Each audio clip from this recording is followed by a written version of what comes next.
Eh bien, bonjour à tous. Bonjour! Aujourd'hui, nous allons vous donner des clés pour mieux comprendre les termes musicaux propres au violoncelle. Ces termes que vos enfants ont déjà rencontrés lors de leur premier cours.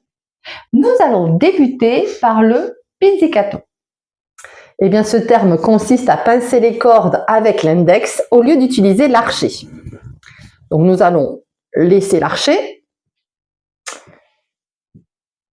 et nous allons utiliser que la main droite. Donc, on le note pizz sur la partition au niveau de la note concernée et on signale le retour de l'archet par le terme arco. Alors, nous allons vous donner un exemple. Je place ma main en bas de la touche, le pouce est posé sur le côté et avec mon index, je vais tirer la corde, comme cela.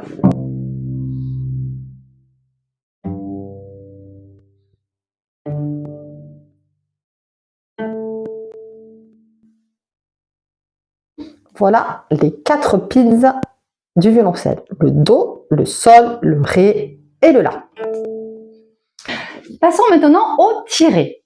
Nous tirons l'archet lorsque nous allons du talon à la pointe. À l'inverse, nous posons l'archet lorsque nous allons de la pointe au talon. Du talon de l'archet à la pointe.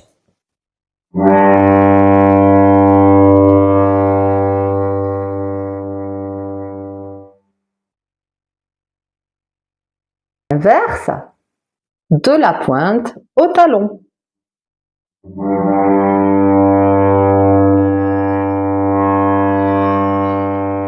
Cela signifie pousser l'archet. Maintenant, les liaisons. Elles sont les petits groupes de notes joués dans le même sens d'archet. Je vais vous faire un exemple. Liaison par 2. 2 notes dans le même sens d'archet.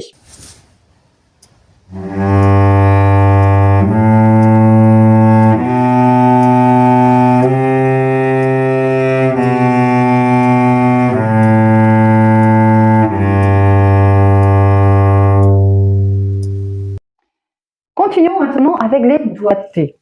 Les doigtés sont les numéros que vous rencontrez sur la partition. Ils vont concerner les doigts que vous devez poser sur la corde. Notez que nous utilisons l'index pour jouer le doigté 1. Il est donc le premier doigt de la main. Le majeur est le deuxième doigt. L'annulaire, le troisième. Et l'auriculaire est le quatrième doigt. Le pouce, lui, reste derrière le manche.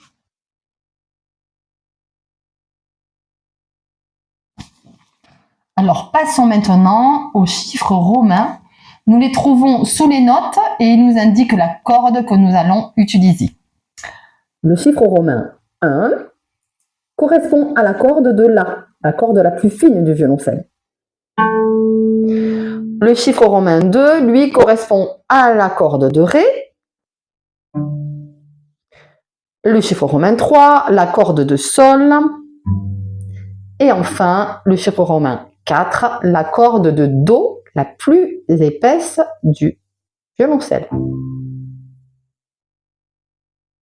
Nous espérons que cette vidéo vous a aidé à mieux décrypter les termes utilisés au violoncelle.